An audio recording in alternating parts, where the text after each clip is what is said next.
All right, everyone. Well, welcome to class today.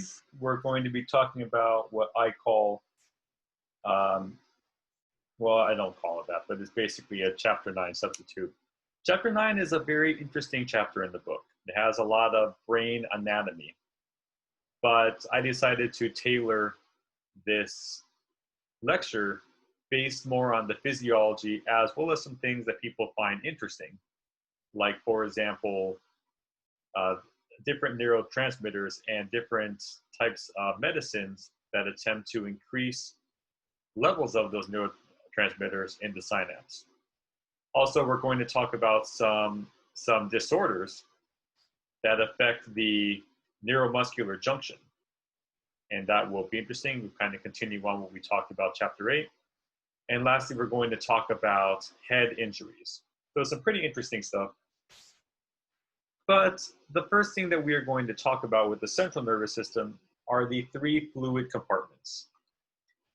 CNS stands for central nervous system. And we have a couple of environments here. And the first is that we have the blood in the form of capillaries, mainly. If you ever been to Body Worlds, the exhibit, they have something where it shows you, I think it's in like a glass case or something, but it shows you all the blood vessels contained in the brain. It just is a huge mass, of capillaries. And that's because the brain needs a lot of nutrients and a lot of oxygen. And as we know, that's only carried in the blood. Well, if you didn't know that, you do now. All right, so we have the blood, and the blood is actually going to be made up of, if you take an anatomy, simple squamous cells. I'm going to go ahead and just layer one side with simple squamous cells. These cells, as you remember, they are the thinnest type of cell, kind of look like a pancake. And because of their small size, they're ideal for diffusing gases as well as other things. But one thing that we haven't talked about, and I don't know if we'll be able to talk about it too much, is that the space between these cells here, the space between these simple squamous cells, even though they're connected by tight junctions, they're still leaky, meaning that things can squeeze through, including things even like bacteria. We don't want that in the brain. No, the brain is a very tight, controlled environment. So you may recall me talking about the astrocytes, chapter 8. And if you look here, these astrocytes, what they do is that they project these star-like structures. What they do is that they reinforce the capillary walls here to prevent things from leaking out. So what this does is it creates an extremely selectively permeable environment. And we know that the blood contains lots of nutrients. I think I covered that on the very first lecture. Well, also, so the first environment is going to be the blood, as I was saying. Now, the next part is going to be the interstitial fluid. So we know that the brain has a lot of neurons. And these neurons even have a tremendous amount of synapses. In fact, one neuron in the brain can synapse with up to 1,000 other different neurons, which is insane. So if you think about it, well, not if you think about it, but I was reading research a little while ago that said that the neuron, they think that each neuron functions like a computer. Each neuron is an integrating center. And you just have a bunch of these tiny computers just sending signals back and forth, which of course makes up our cognitive and autonomic systems. So super interesting. Also, something else I read that was interesting is when we're kids, we tend to think that things last a lot longer than they do. For example, I remember as a kid that 5 minutes felt like forever. And now 5 minutes feels like a second. And they think it's because that over time, the neurons that process visual stimuli actually degrade as you get older. And there's actually gaps in sense perception. So it's almost like we're we're missing frames. So we're not capturing all the information as we did when we were younger. Very interesting hypothesis. All right, so the space between the neurons is called the interstitial fluid.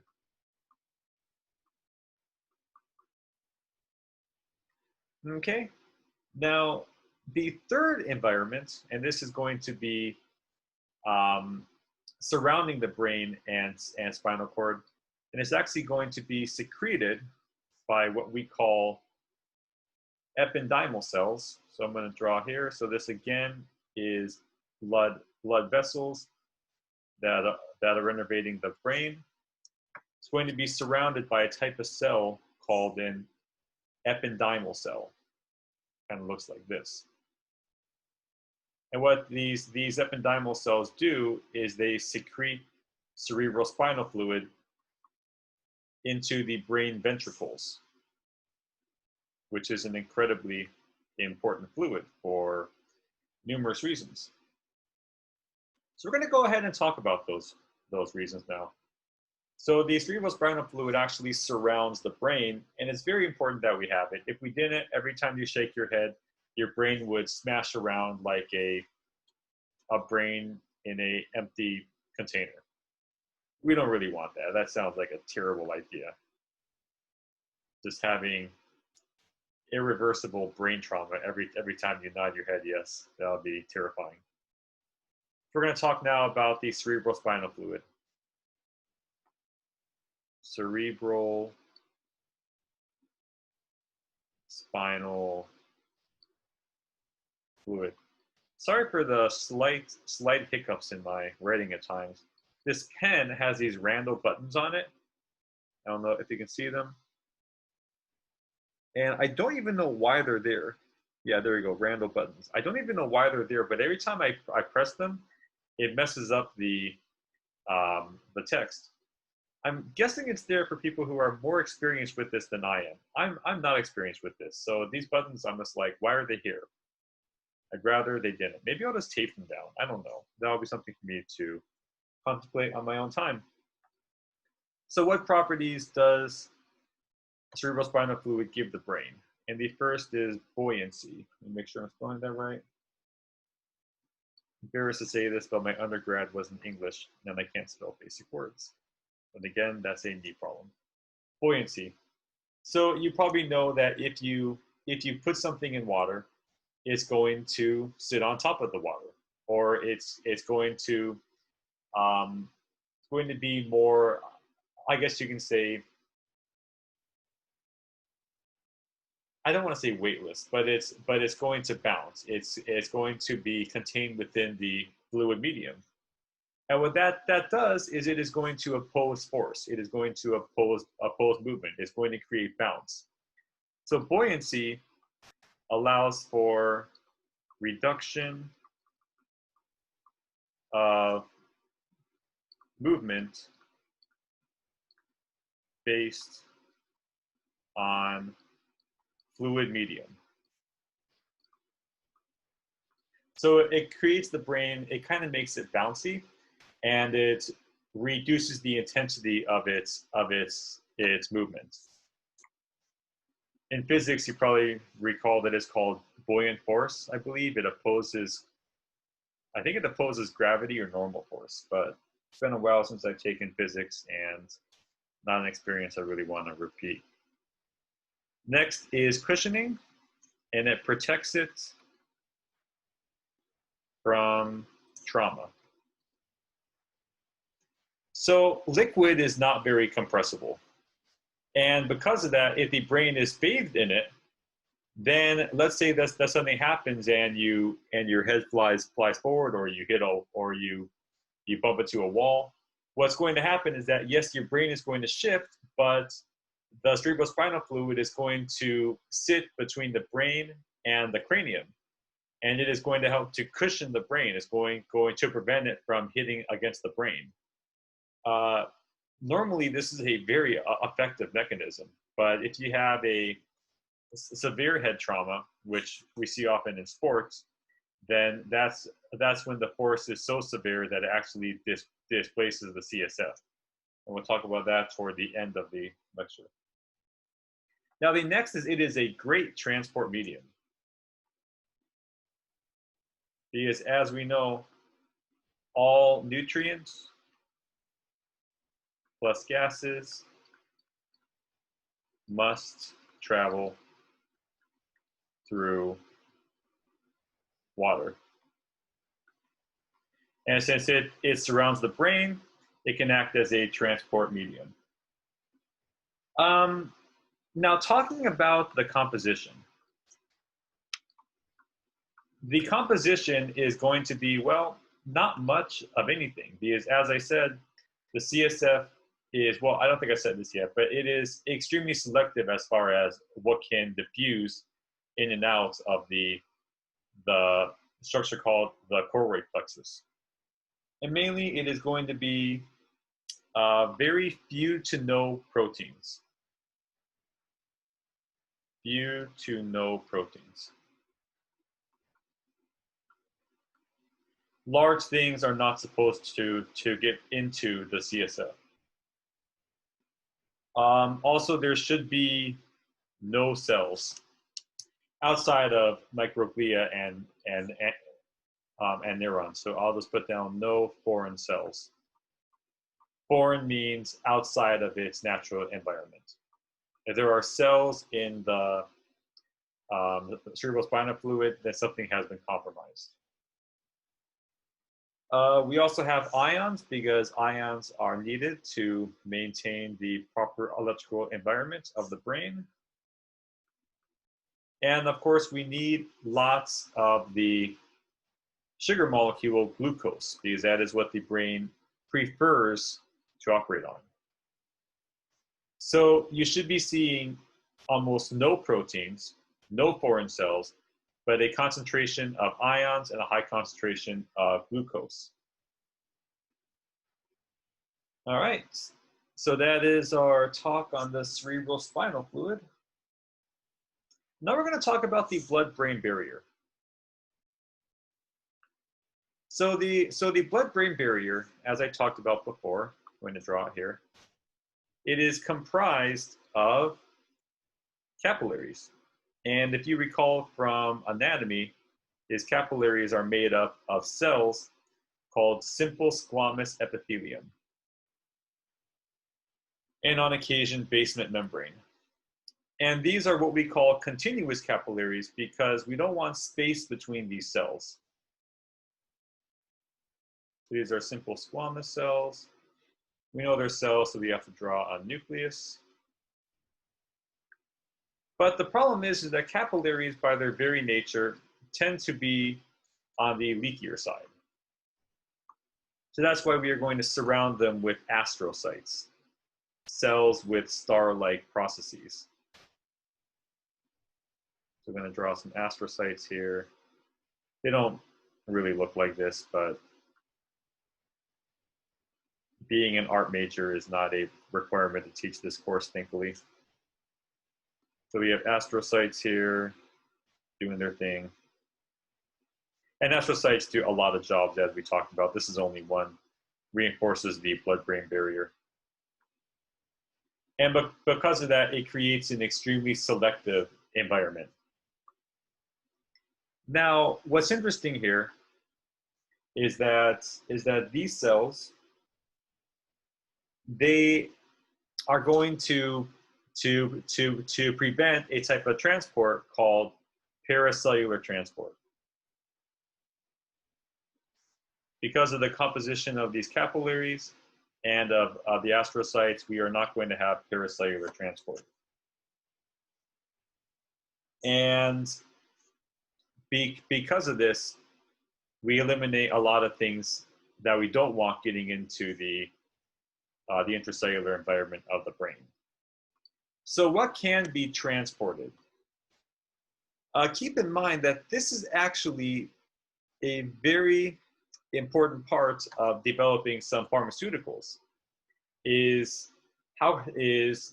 designing a medication in a way that can pass through the blood-brain barrier. Medicines made in the mid-1900s tended to be not very selective.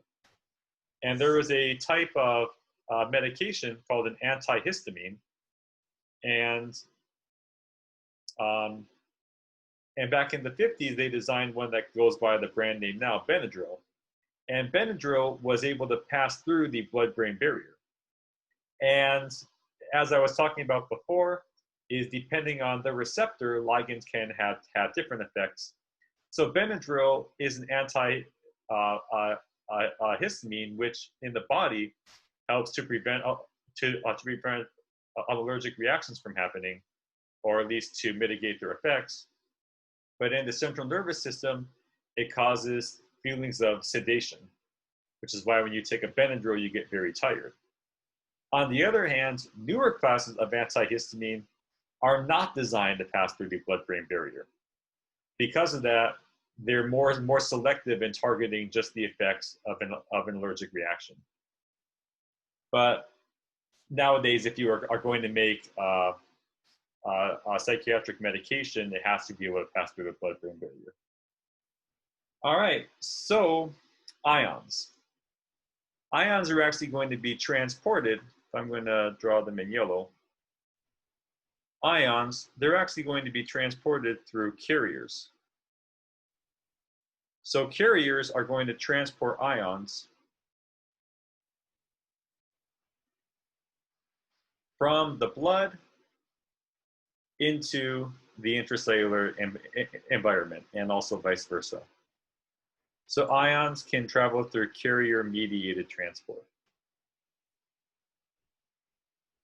Now, glucose travels through what is called a GLUT carrier.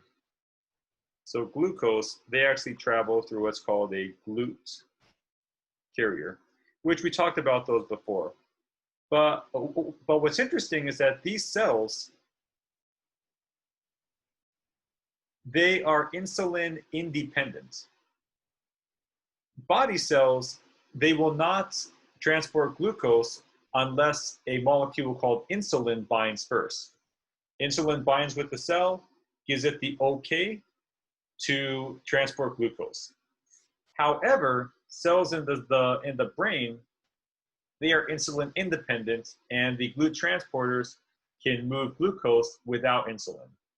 That's very important. That's why someone can be a diabetic, type 1 diabetic, for example, and not know, because their brain is functioning fine, but the effects are seen in their systematic body cells. Okay, next are amino acids. And these are very important because many neurotransmitters, as we talked about, are based on amino acids. So these need to be able to transport. This is also carrier mediated. So you're seeing that everything is very tightly controlled here so far. So amino acids, carrier mediated, very selective. Next is neurotransmitters. So to give you an example, let's talk about the neurotransmitter or the neuromodulator histamine. But when it gets in the brain, it acts like a neuromodulator. Let's say that we have one like what's found in Allegra. I'll put an A here for Allegra. It is a neuromodulator, apologies. But because of its composition, it cannot pass through the blood-brain barrier. Now, the same thing would happen if there was dopamine, for example. If you were just to take a medication that supplied dopamine, it actually would have effects on your cardiac system, but not your brain, because dopamine cannot pass through the blood-brain barrier. However, a precursor called L-DOPA can. So not all neurotransmitters or neuromodulators can pass through the blood-brain barrier. So neurotransporters / modulators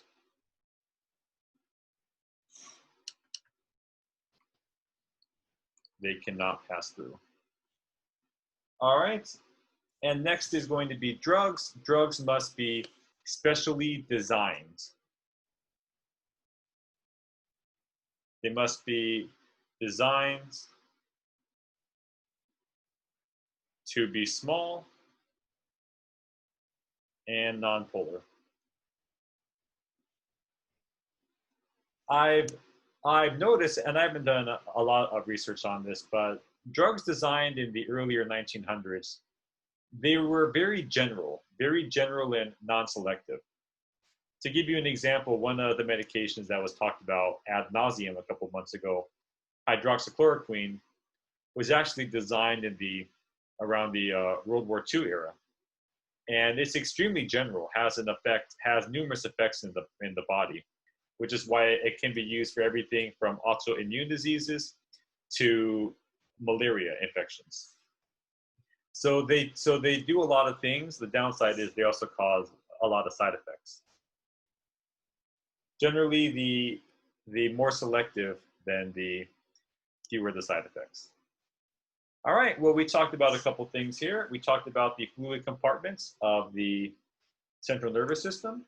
We talked a bit about the cerebrospinal fluid and its composition. We talked now about the blood-brain barrier and what can pass through. And we also talked a bit about just some fun, interesting facts. All right, so next we're going to move on to basic sensory reflexes, and I'll see you there in a bit.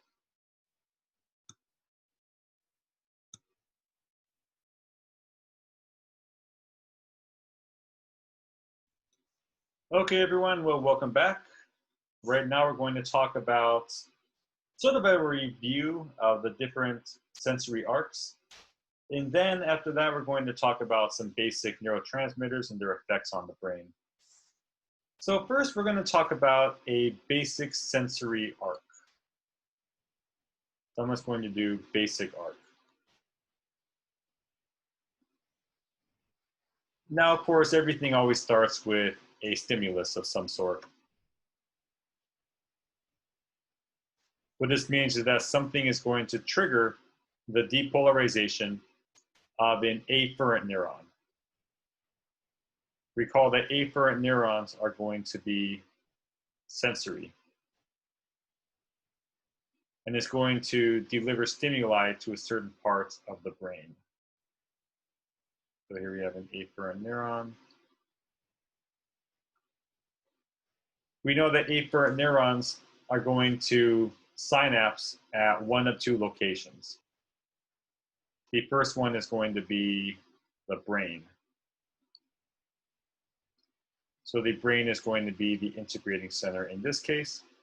Each part of the brain is going to receive information from a different set of sensory neurons.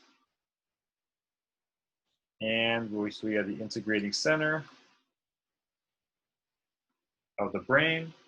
The brain is going to decide on the most suitable response, either automatic or consciously controlled. And that's going to be done through the motor neurons, also known as the efferent pathway. Going to be motor. Draw our neuron again. So this is great for situations like, all right, well, you're hungry, so you smell In-N-Out Burger through your afferent neuron. Your brain is going to integrate it as being In-N-Out Burger, and then you're consciously going to decide to go to In-N-Out Burger and purchase your hamburger. Or just jump over the counter and just help yourself, whichever suits your fancy and how much you want to attempt going to jail. But that's just an example. The brain decides your actions, but the brain also decides some things you are not in control of, such as mouth salivating, so on and so forth.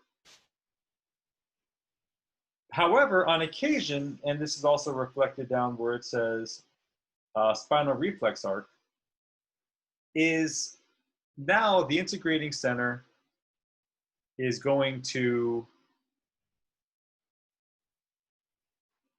Sorry, quick, there's a small malfunction here. Come on, come on. All right, let's try this again. Small malfunction. All right, I think this is fixed now. On occasion, there is a type of stimuli that is so sudden that it doesn't synapse, it doesn't connect at the integrating center. Instead, it is going to use the spinal cord as the integrating center. Usually, this is a stimuli that is either painful or very sudden. And the advantage of synapsing with the spinal cord is that it's going to create a much faster response.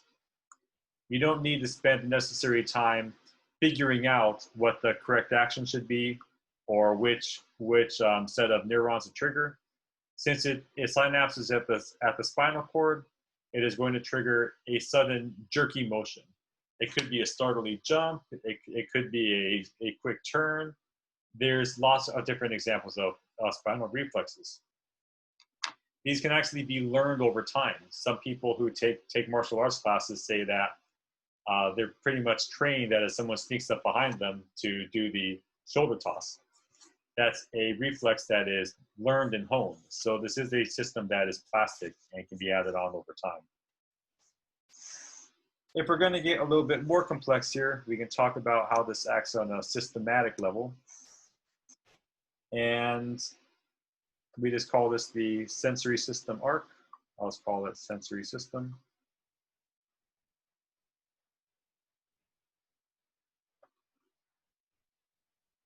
And what this is that you are going to start with a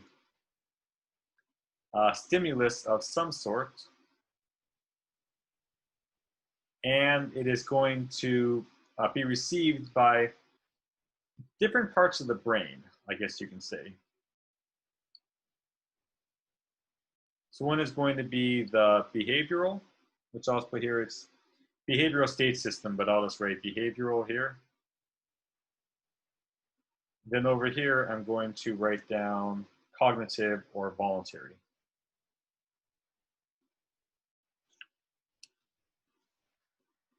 Let me make sure my box doesn't look too bad. So this is cognitive. So behavioral are things that really are not too much in your control.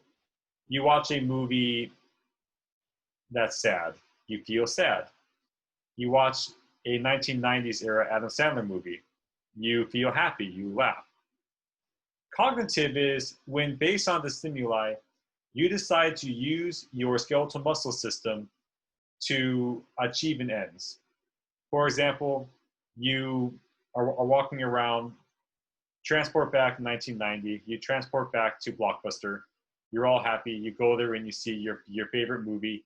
You consciously decide that you are going to take the movie and take your Blockbuster card and check out.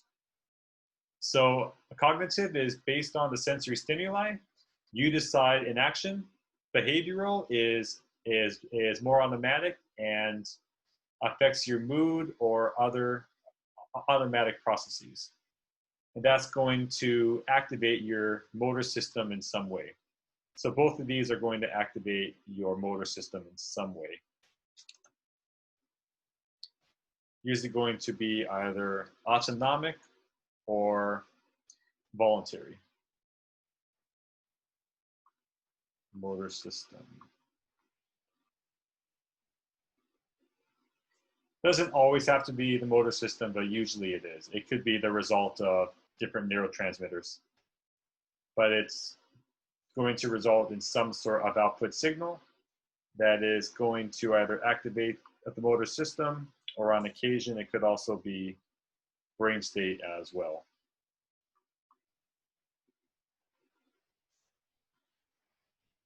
Okay, and that of course is going to result in a change of physiological state. It just means that something different is going to happen. And this is happening all the time as we're constantly receiving stimuli. It's having changes in both our voluntary and behavioral systems. and then we're changing our muscle activities in some way, shape, or form. All right, so that wasn't too painful. Now we're going to quickly talk about some effects of neurotransmitters, especially because at the end of this chapter, we're going to talk about the effects of antidepressants and the different classes of them. So we're going to talk about neurotransmitters.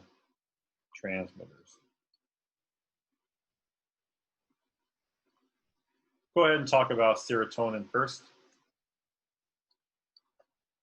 My memory is correct. Depleted levels of serotonin were discovered in the serum of rats who were in a depressed state. And serotonin is a neurotransmitter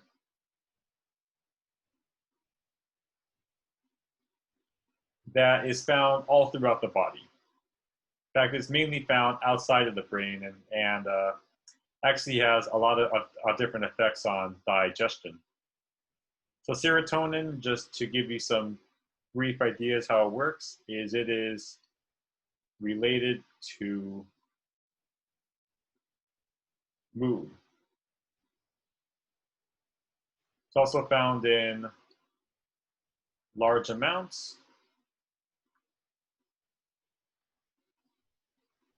in digestive system. There are certain drugs that can increase the amount of serotonin in your body. One of those drugs, I think, is the very illegal drug ecstasy. And serotonin has been called the happy chemical, mainly because it is closely related to feelings of contentness. So let's put down here contentness and well-being.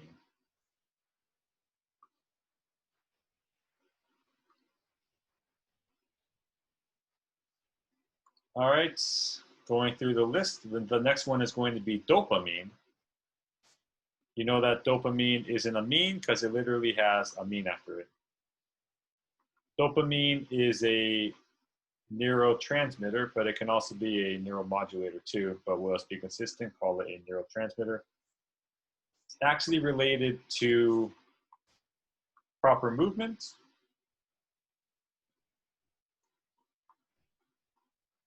so depletions or excess of dopamine in the brain results in disordered movement patterns, such as tics.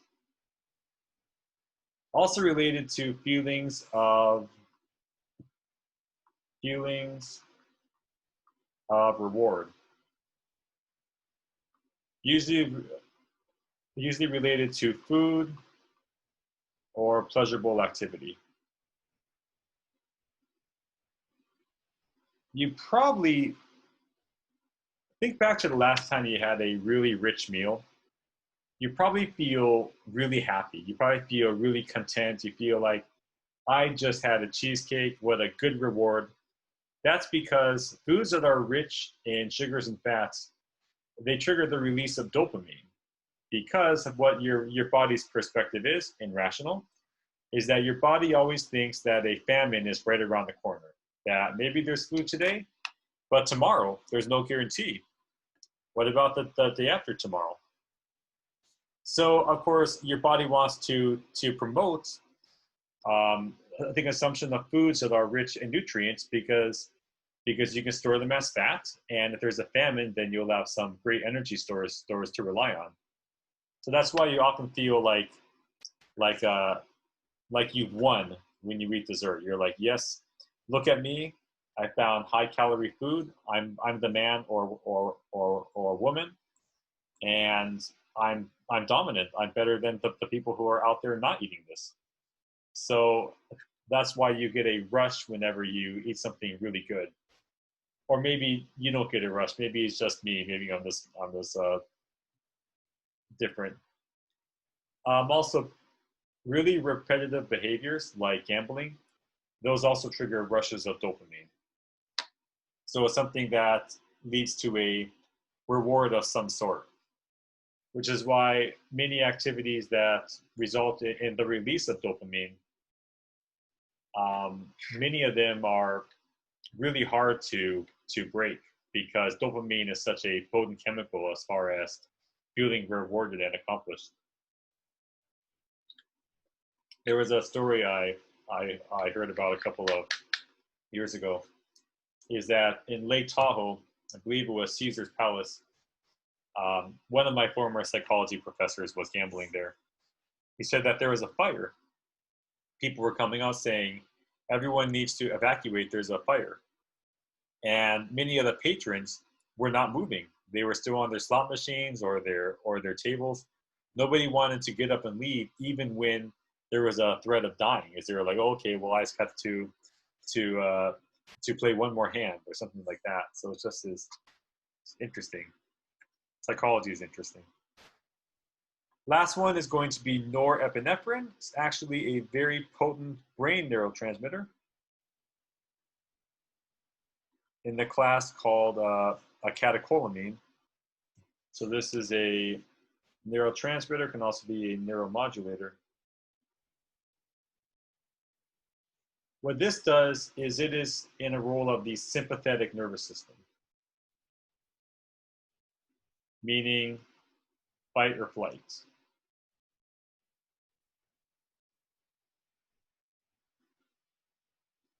What it does is it is going to increase alertness, increase motivation. Where this little more clear. Also going to increase cognition. Key is, of course, if you have large amounts of norepinephrine coursing through your brain, then you're going to be more alert because you're trying to run or fight a threat. You're going to be more motivated because you want to get out of there.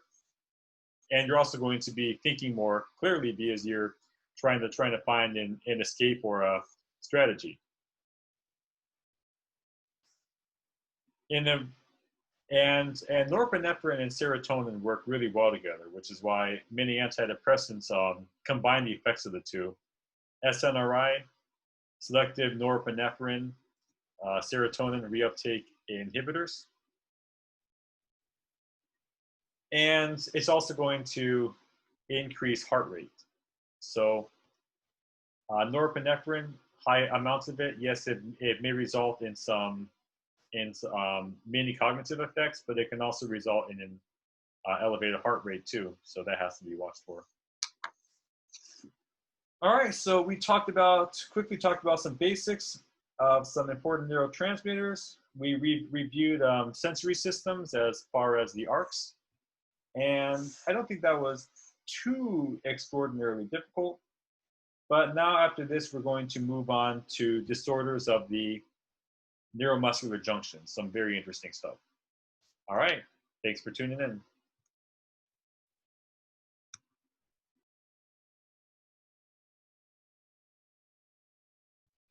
All right, everyone. We are continuing down our journey of our heavily modified substitute for chapter 9. And now we're going to talk about something that's pretty interesting. It's the disorders of the neuromuscular junction. We talked about the neuromuscular junction as our example pathway in chapter 8 as far as neuronal transmission. And just to give you a brief overview of what happens is you have your presynaptic neuron. In the presynaptic neuron, you have a mitochondria because it's constantly synthesizing new neurotransmitter. And you also have vesicles containing neurotransmitter. In this case, it's going to be acetylcholine or acetylcholine, whatever pronunciation you want to put on it. Then we have these proteins here called SNRE proteins, and they're activated by calcium. And I'll draw calcium here in black. And I will also draw the calcium channels here. And they're gated, as we know. So yeah, the mitochondria, nice red color. Snare proteins, that nice bright green. The vesicles containing uh, of acetylcholine is going to be in dark red. Calcium channels in black. Calcium ion, it will also be in black. And we need some more stuff. Oh yeah, we need a postsynaptic tissue. It will be muscle tissue because it's the neuromuscular junction. Makes sense. And in dark brown, they're going to have nicotinic receptors. Recall that they are ionotropic receptors because they open up sodium channels. All right, so as we know, what happens is that first we are going to have neuronal depolarization. I'll just put depolar here, kind of give you an idea. Calcium channels are going to open up. Calcium is going to mediate a process where the snare proteins trigger exocytosis of these vesicles. Then we are going to have exocytosis of neurotransmitters, and then they're going to bind with the receptor, open sodium channels, and then we are well on our way to muscle contraction. That's in a normal pathway. But sometimes disorders can happen. And the first one happens from a bacterial-produced toxin called botulism. We're going to talk first about botulism. And what happens with botulism is it is a neurotoxin. What it does is it inhibits calcium snare binding. So what happens here is that everything proceeds as normal. The neuron is going to depolarize. I'll just put depolar for short. Calcium channels are going to open. Voltage-gated calcium channels are going to open. And calcium is going to go inside the presynaptic neuron. And calcium is going to attempt to promote the snare protein's binding with the vesicle.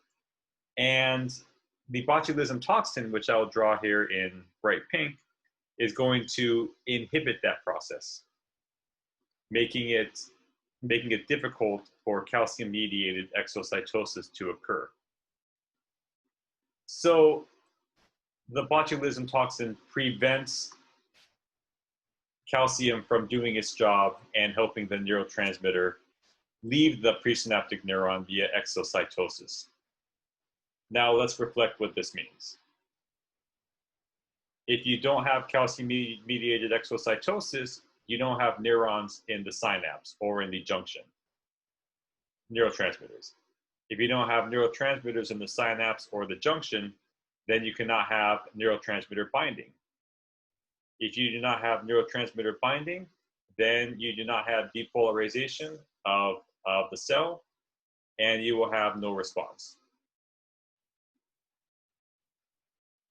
So what botulism does is it prevents acetylcholine from leaving the presynaptic neuron. It prevents acetylcholine from binding with nicotinic receptors. It prevents the muscle cell from depolarizing. If the muscle cell cannot depolarize, then contraction cannot happen. So the end result is going to be paralysis.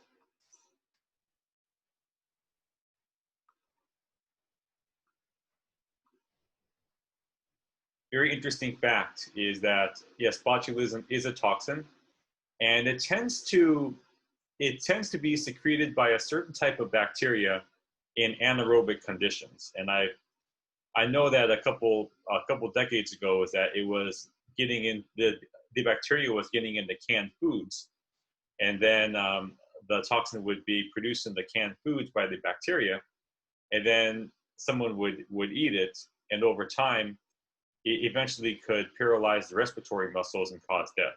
Rare, but it can occur. Somebody died, I think, a couple years ago from eating gas station nacho cheese that was somehow the botulism producing bacteria was able to fester in it. Don't trust a lot of things at gas station, folks.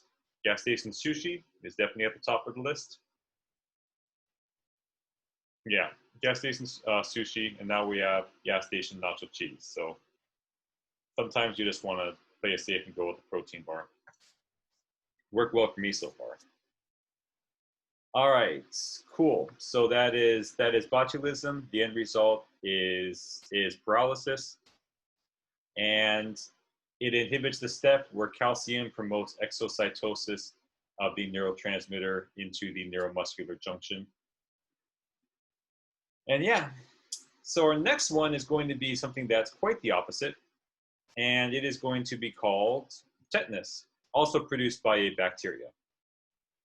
Oh, before I get any further, fun fact about botulism. It's actually part of I would say, a multi-million-dollar industry called Botox. Botox is site-injected botulism, and it does things like cause muscle paralysis. And if it's targeted, it can actually be beneficial. But I'm not going to lie, probably most of the sales are from people that want to inject it into their foreheads, so their foreheads look smoother, or their lips, so their lips swell up and they look puffy. But it also does have some therapeutic effects. Like I know that if somebody has a vocal cord disorder, it can help with that. It can also help with a condition called hyperhidrosis. So it does have some therapeutic effects. Now, tetanus is the opposite. Tetanus is also produced by a bacteria. And what you may have heard is that tetanus is spread through rust. If you step on a rusty nail, then you need to have a tetanus shot. It's not that. Tetanus does not fester in rust. It's just that the same conditions that cause muscle to rust are the same conditions where the tetanus producing bacteria thrives in. So there is a correlation, but not a causation there. So tetanus, what it does is it prevents acetylcholine from uncoupling. So what's going to happen here is the pathway is going to proceed as normal. So we are going to have calcium-mediated exocytosis. Calcium goes into the presynaptic neuron when depolarization opens the calcium-gated channels. It's going to trigger the process called calcium-mediated exocytosis. You're going to have neurotransmitter enter the neuromuscular junction as normal. And as normal is going to diffuse down the junction and bind with the nicotinic receptors. When that happens, you are going to have muscle cell depolarization,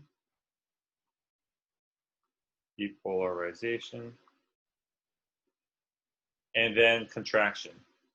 But then it's very important, once contraction occurs, the acetylcholine must unbind from the receptor.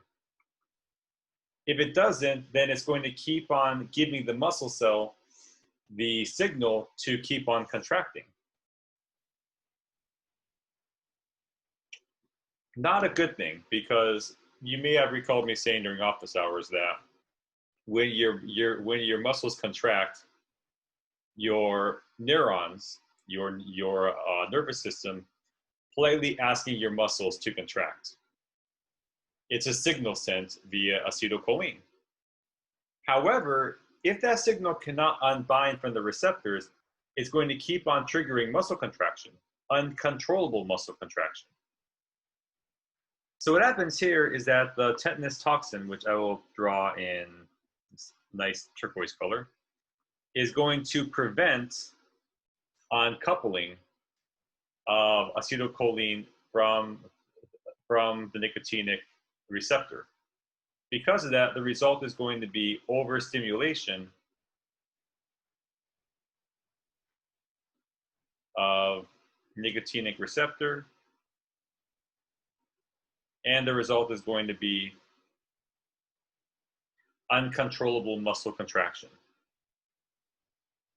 There's a famous painting that was created, I don't know, maybe a couple hundred years ago, showing some poor guy in full tetanus. It can be incredibly painful because your muscles are contracted all the time, 100% all the time, when it gets severe. So it's pretty much the opposite of botulism, where botulism causes paralysis because acetylcholine cannot enter the neuromuscular junction. Tetanus is its cruel opposite, where it actually prevents acetylcholine from leaving the receptor.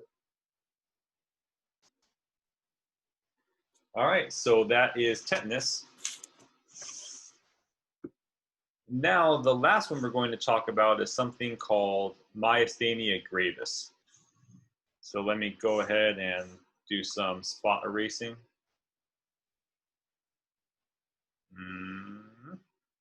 That's okay, I can read that.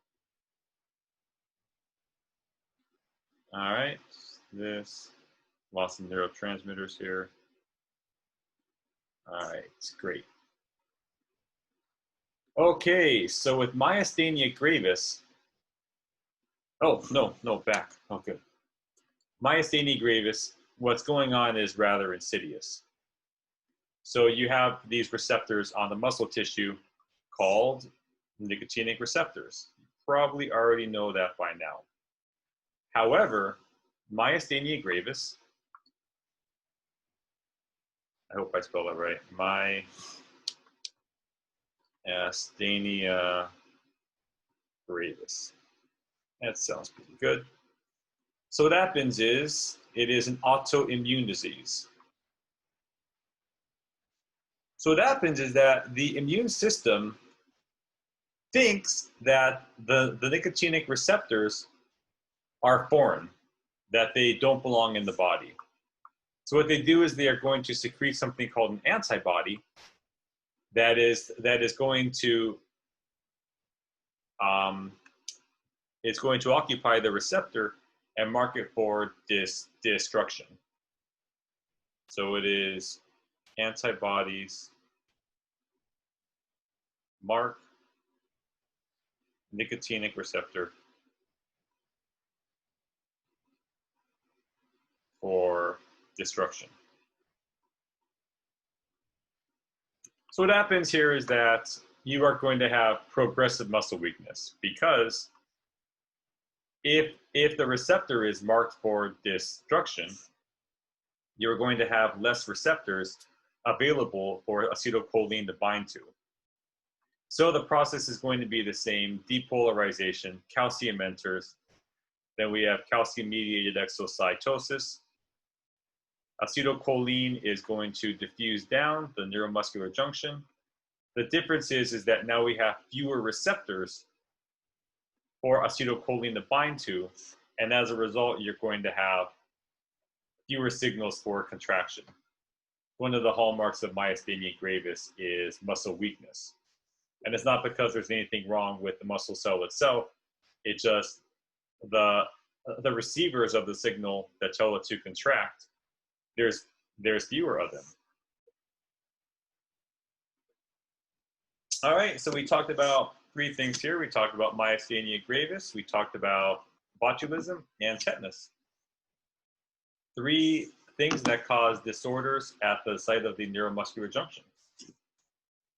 And now we're going to talk about, in the next part, we're going to talk about the effects of antidepressants.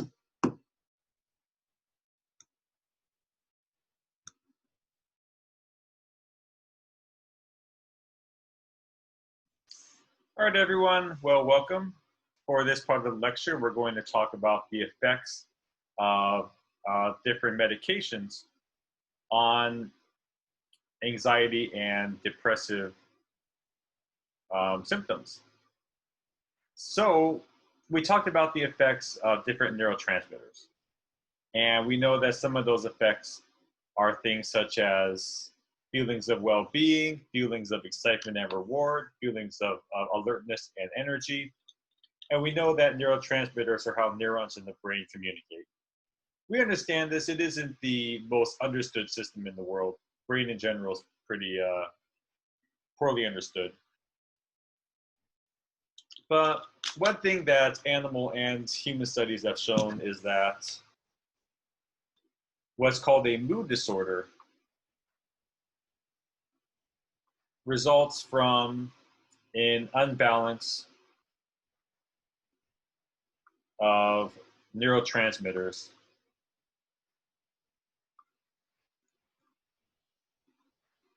in the central nervous system. Usually a shortage, I guess you can call it, of neurotransmitters in the synapse. There are some conditions where you have an excessive amount. Some of it is triggered by either mania, as seen in bipolar disorder, or if one consumes certain drugs such as cocaine or such as methamphetamine, that can also cause an overabundance of neurotransmitters in the synapse. But mood disorders, we tend to link that with more of a um, lack of. So lack of neurotransmitters in synapse. But it actually is not so much of a lack of. Instead, it is more of um, we believe it is overactive reuptake proteins. We talked about this in our sample neuron pathway, is that one way that neurotransmission is terminated, because you don't want the neurotransmitters in the synaptic cleft for too long, but one way that it is terminated is through reuptake proteins. And we think that in people that have depressive and anxiety disorders, we think that these reuptake proteins are too overactive. They take up the neurotransmitter too quickly, so it doesn't have enough time to bind with the proper amount of receptors on the postsynaptic neuron. And I guess an analogy would be is someone that has normal physiology. It would be like them going to a restaurant, the server bringing them their food, checking back with them every 20 minutes or so for drink refills, if it's a good restaurant. And then when the person's done, the food is taken away. Someone with a depressive disorder, the server brings them their food, they're about halfway done, and then the server comes and yanks it away before the person has a chance to finish eating it. Probably not getting the best gratuity in the world if the server does that. Any of you thinking about going into the service industry, don't suggest that strategy. So around the, I would say, early to mid 1900s is researchers began finding ways of increasing the time that neurotransmitters are in the synapse. Several ways to do that. And the first class we're going to talk about, well, first let me go ahead and draw a neuron. So first we're going to talk about a class of medications called monoamine oxidase inhibitors. And before we do that, we need to talk about a very ubiquitous enzyme. So go ahead and draw here in this nice purple here, labeled with an M. It's called monoamine oxidase. And its job is to catabolize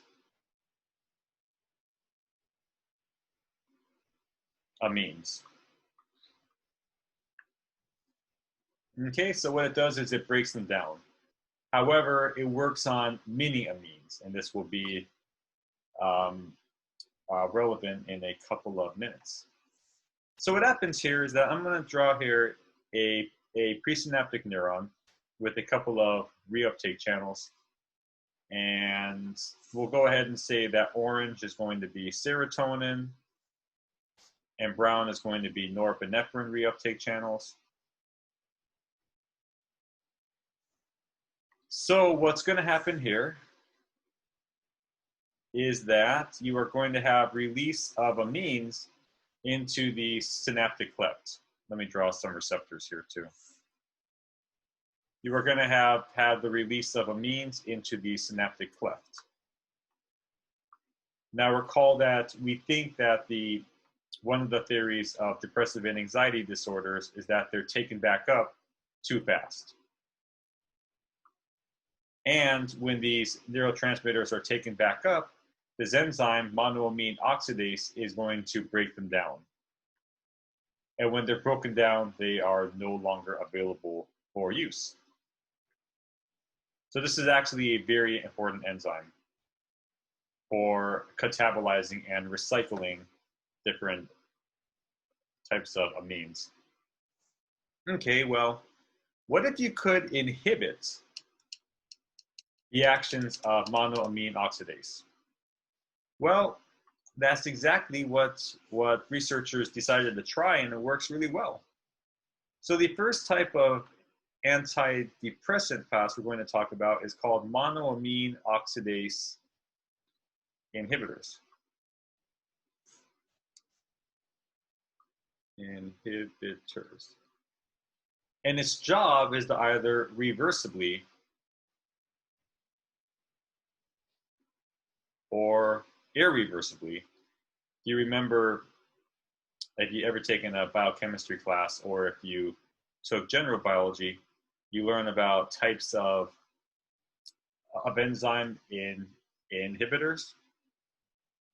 And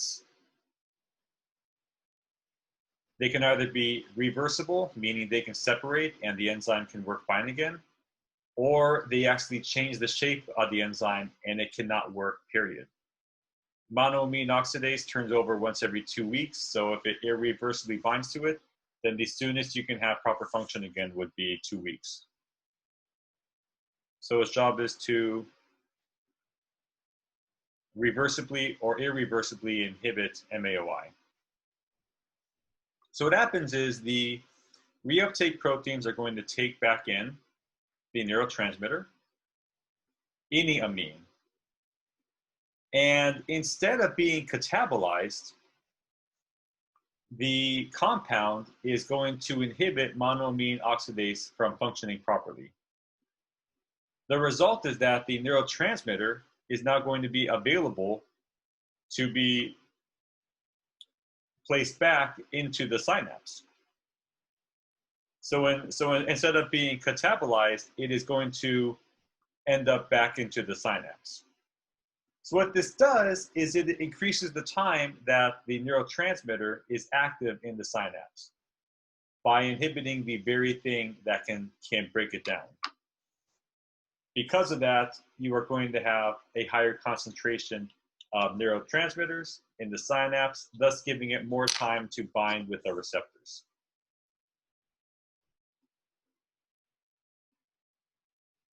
Okay, so that sounds really good in theory, doesn't it? So if I'm going to tell you about a positive, if we're going to go through some pros,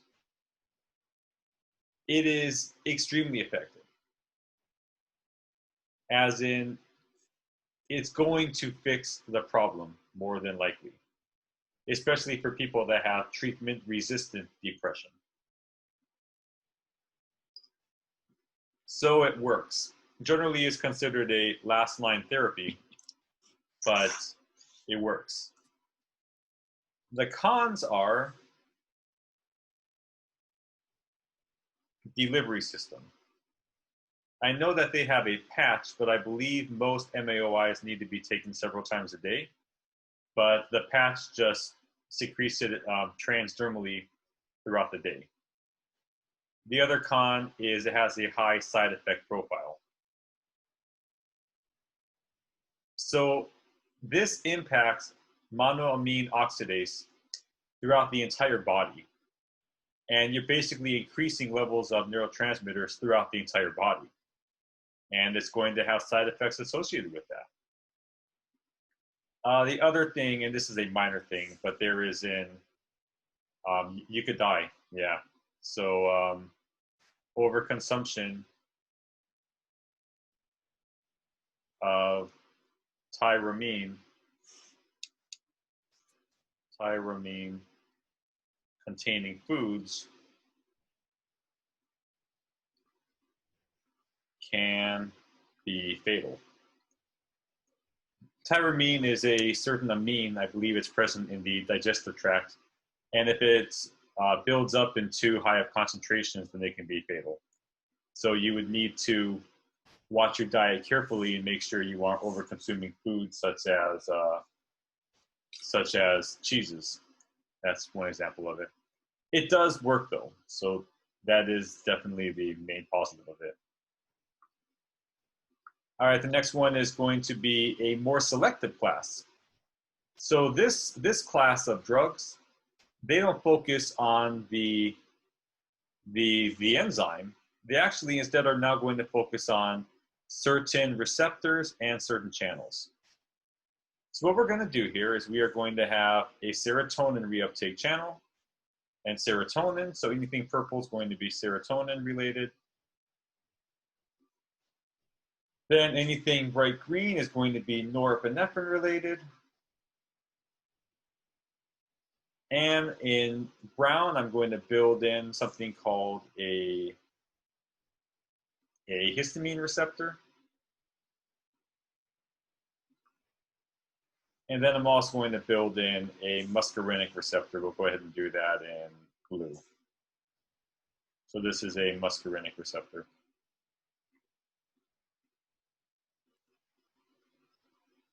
All right, so tricyclics. They're called tricyclic because the chemical structure is a 3-ring structure. And what these are is these are by nature reuptake inhibitors. So they are a little bit more selective. Well, actually quite a bit more selective than monoamine oxidase inhibitors. So what they do is that they are going to inhibit some of these reuptake channels that take the neurotransmitter back into the presynaptic neurons. And they also act as histamine plus muscarinic antagonists.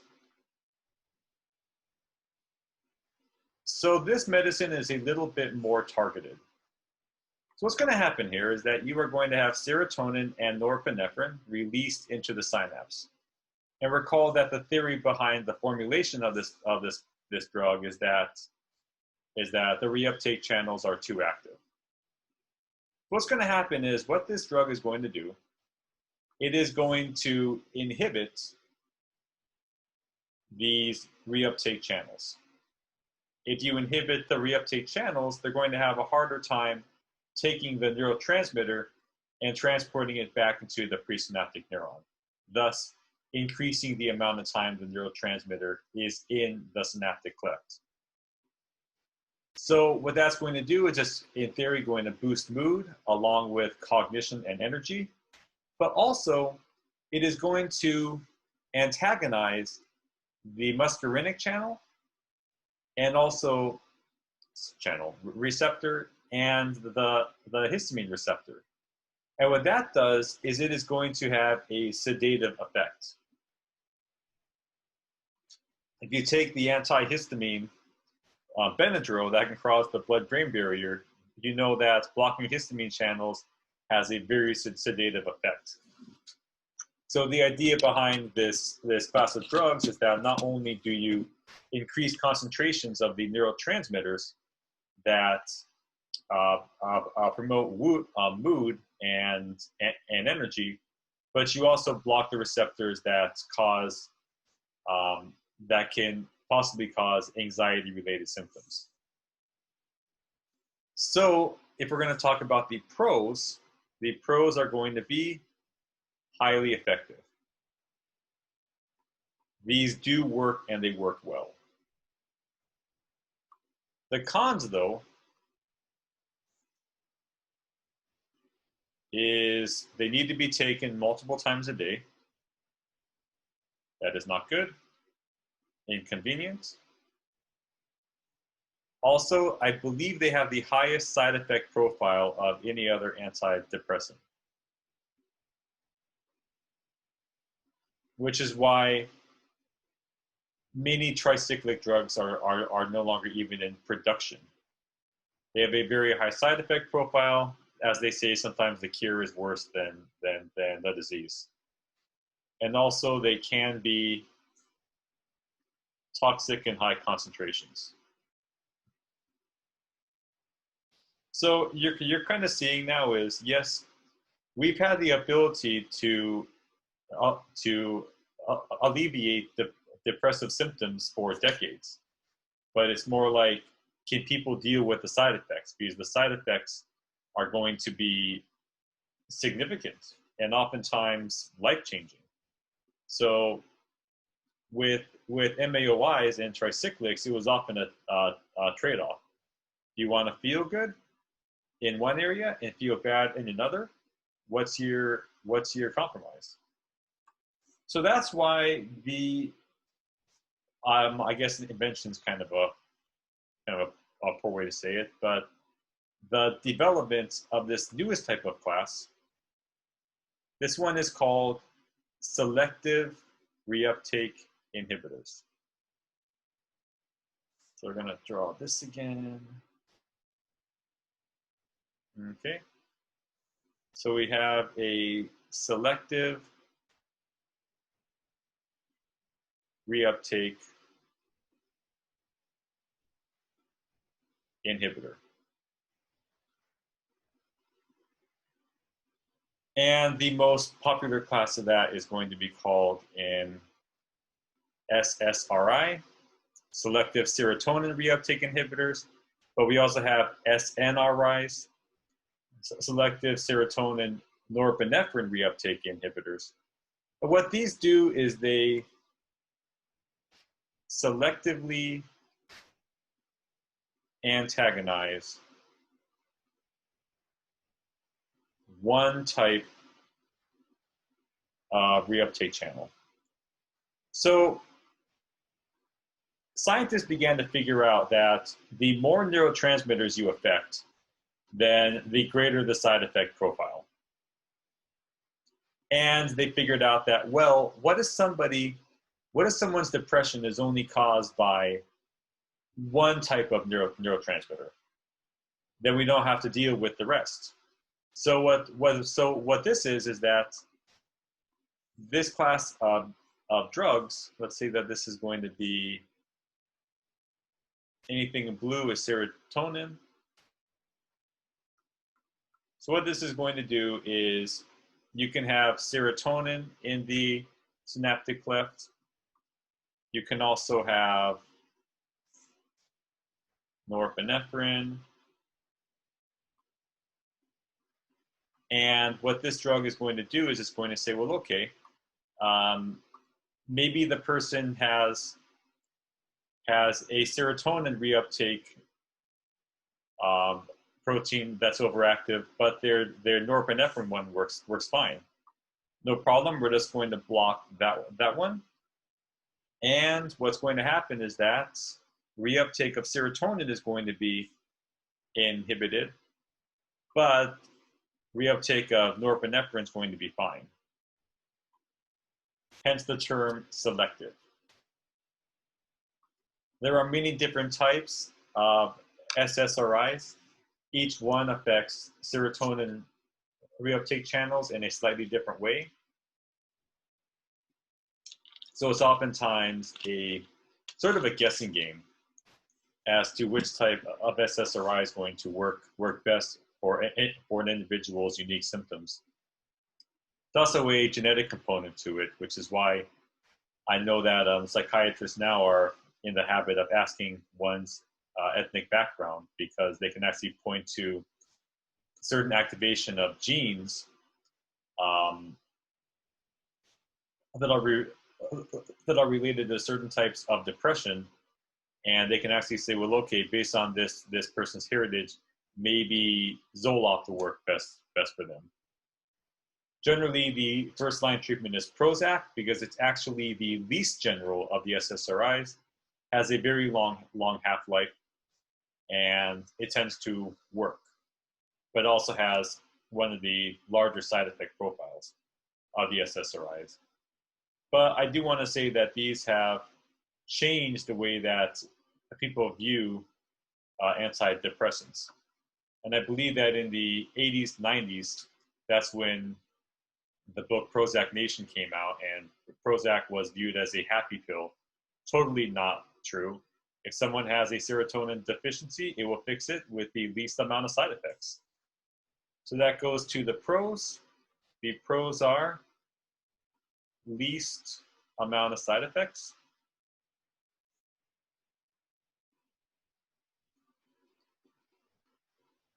And also, it has a low side effect profile.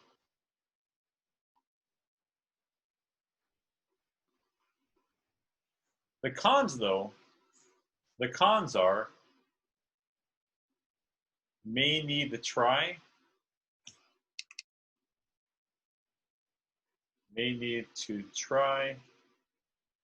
several SSRIs to find one effective. I'm not really going to put this down as a con, but generally they don't work quite as well as MAOIs or tricyclics, but they do work. They also, yeah, I mean that's basically the biggest con. Is it just might take a while to find one that works. Also, for a pro, they have a long half-life, meaning that they don't have to be taken multiple times a day. Prozac, I know they make a once-a-week formulation for teenagers, and they even make Prozac for animals too. We used some in the animal vivarium when I was a graduate student to help out some animals that were showing symptoms of obsessive compulsive disorder or other types of mood disorders. All right, so we talked about the basic theory of mood disorders, which is an imbalance in neurotransmitters in the brain. We talked about the three classes and briefly went over their pros and cons. And yeah, next is going to be the brain injuries. And that will be interesting, and we'll close out our highly modified chapter 9. All right, see you guys in a bit.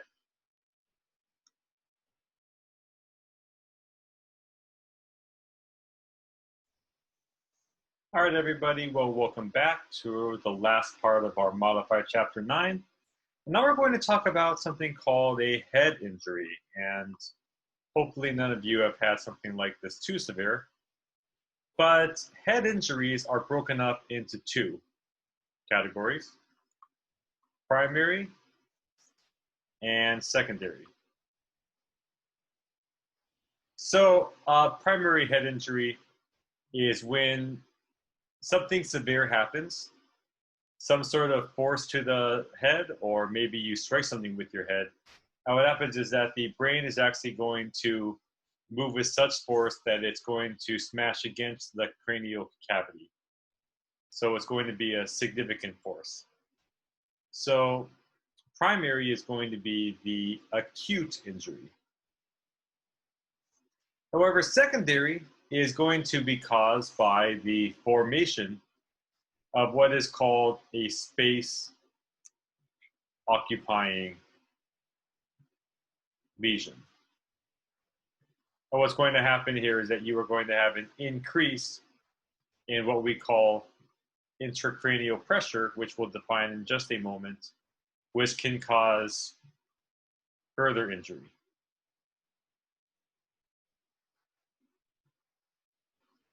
So when somebody incurs a primary head injury, the damage has already been done. But the race is on in order to ensure that someone does not develop the complications associated with secondary brain injuries. So before we go into this, we're going to talk about some concepts here. And this is kind of a preview of what we're going to talk about in later chapters. But we have a term called cerebral perfusion pressure, abbreviated CPP. And what this is more or less the net flow of blood through the arterioles in brain. We haven't talked too much about arterioles yet. They are smaller vessels that branch off from arteries, and under pressure, they are going to transport blood throughout the vessel.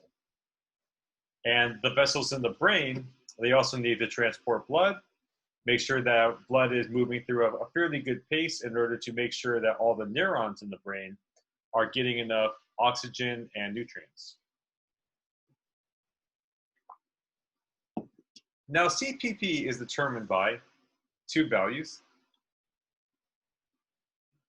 One is going to be called IP, for intracranial pressure, and the other is going to be, actually let me reverse this, MAP, mean arterial pressure, minus IP, which is intracranial pressure.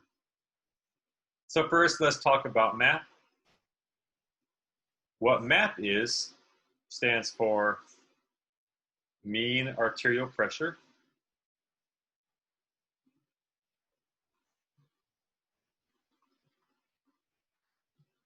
And this is the force of blood movement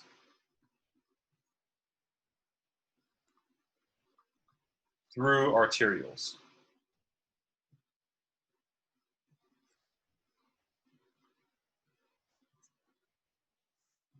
Or arteries in general. When we talk about the brain, we're going to talk about arterioles.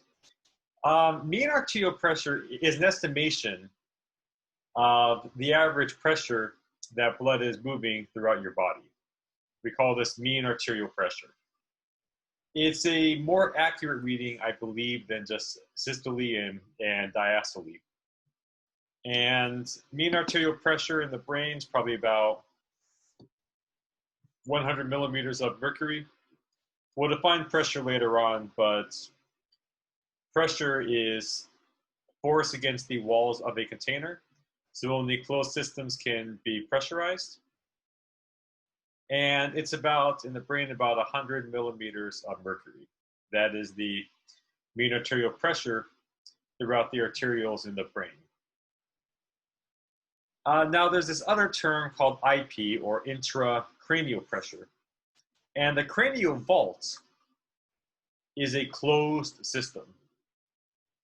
And the brain is actually under a little bit of pressure. If one were to take the brain out of the cranium, they wouldn't be able to put it back in, because now the brain has expanded because it is no longer under intracranial pressure.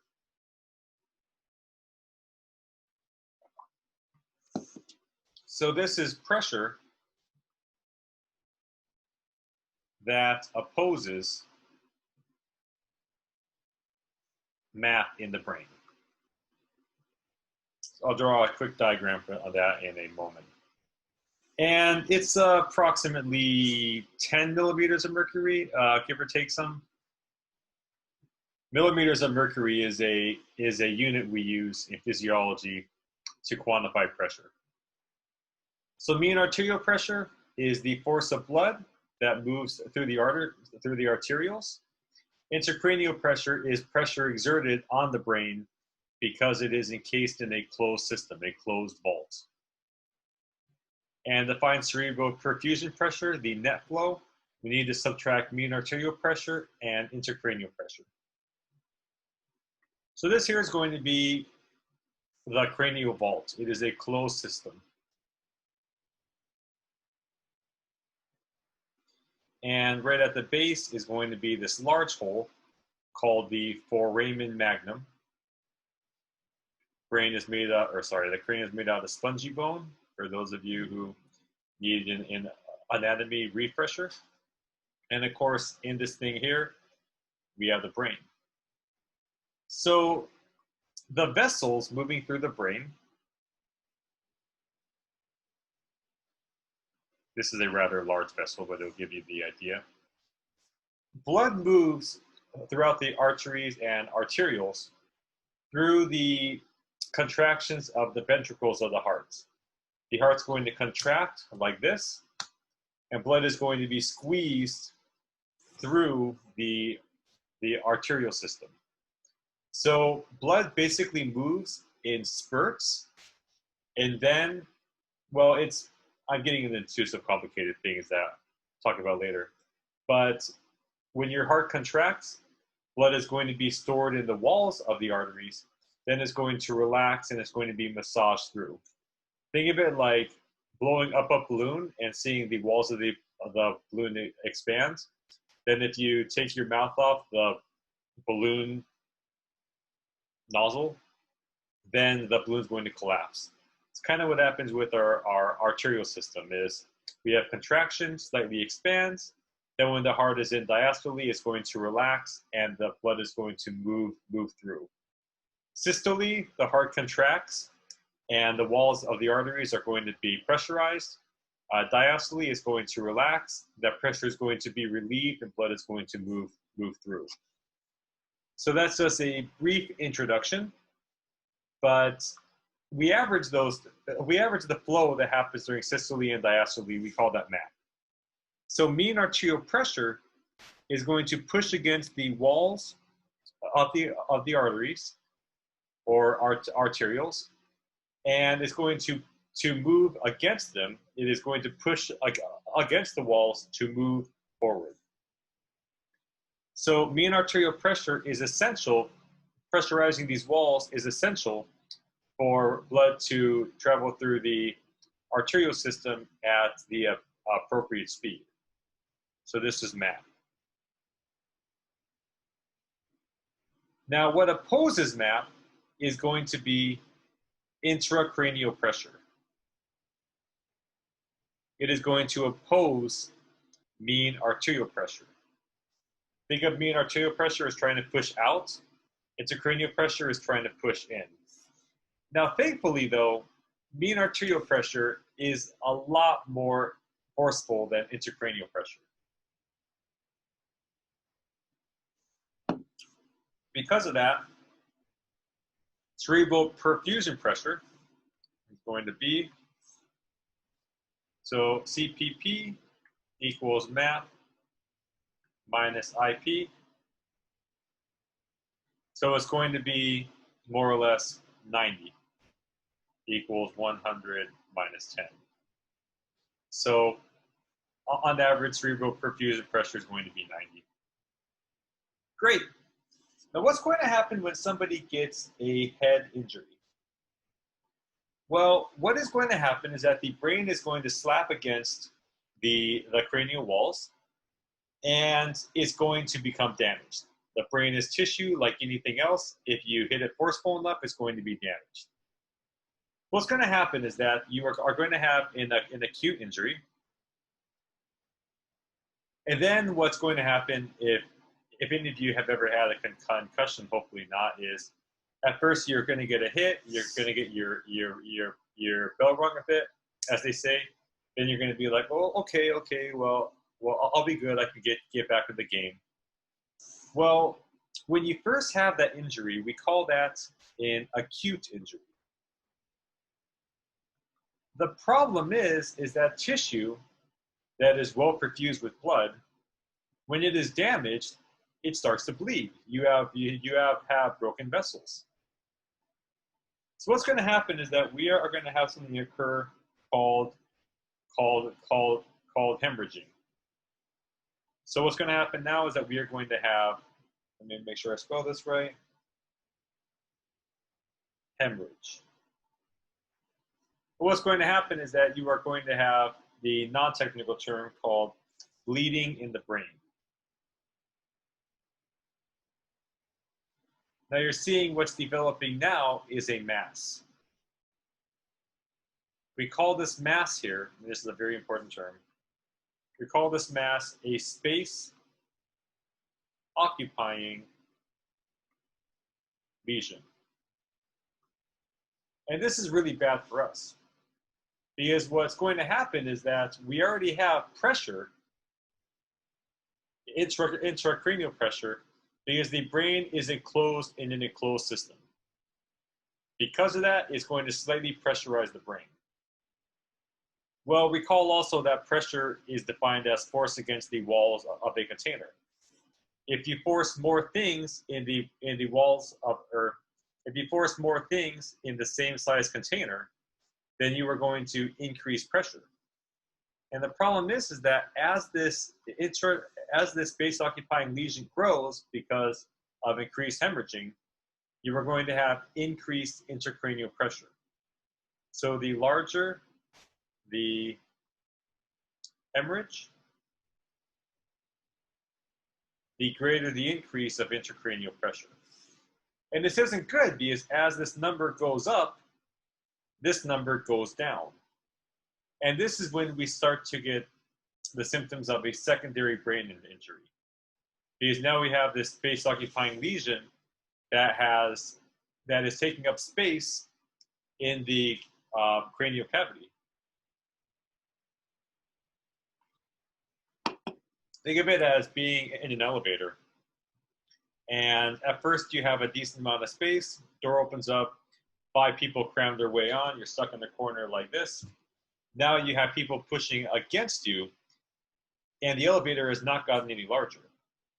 So in this case here, the space hasn't gotten any more volume, but now it has this blood mass taking up space. All right, so the effect is that it is going to increase intracranial pressure and decrease cerebral perfusion pressure. Now, why is decreasing cerebral perfusion pressure bad? So CPP is about 90 normally. As CPP decreases, perfusion of blood in brain decreases. So to break it down a bit, less blood flow results in less oxygen available to cells, less nutrients available, and the brain is one of the organs that really does not like to be deprived of oxygen or nutrients, and its function is going to be inhibited. So it's going to result in impaired cognitive function.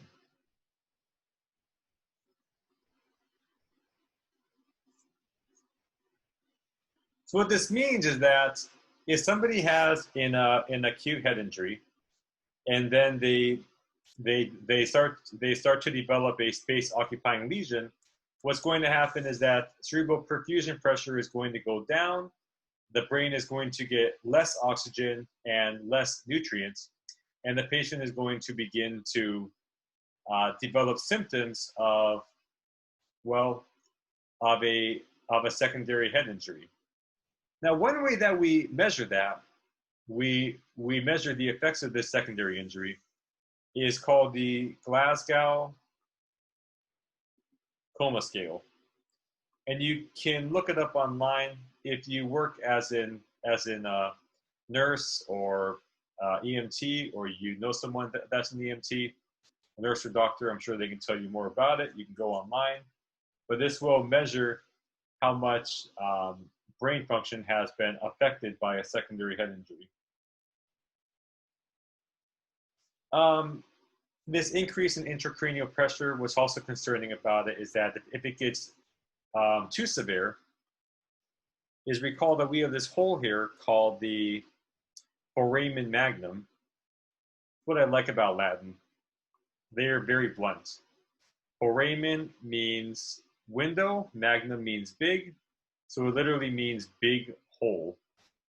Sorry, foramen means hole, magnum means big, so it means big hole, and that's exactly what it is. It's a big hole.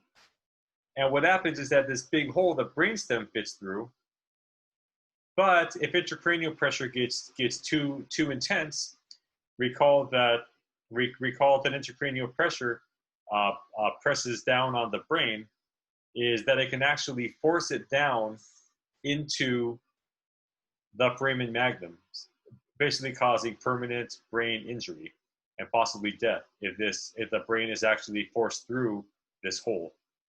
So secondary brain injuries are to be taken very seriously. And that's also the reason why if somebody gets a concussion, why you ideally do not want them to go to sleep, because they could be developing symptoms of a secondary head injury without you knowing it. So it's important to keep them awake so you can assess whether or not they're having any impairment in cognitive function.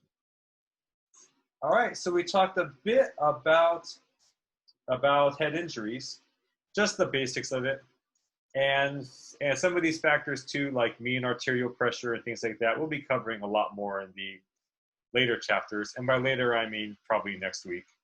But hopefully this gave you a brief background information on a topic that's a pretty serious topic, because we know that in sports, especially as athletes get stronger and more powerful, well, then you are seeing an increased prevalence of concussions, and we've only really begun to respect the effects of concussions probably in the last 15, 20 years. So it is important to learn about why exactly secondary brain injuries are so why it's so important to keep track of them and seek treatment if necessary. All right, over and out. Next time will be chapter 11.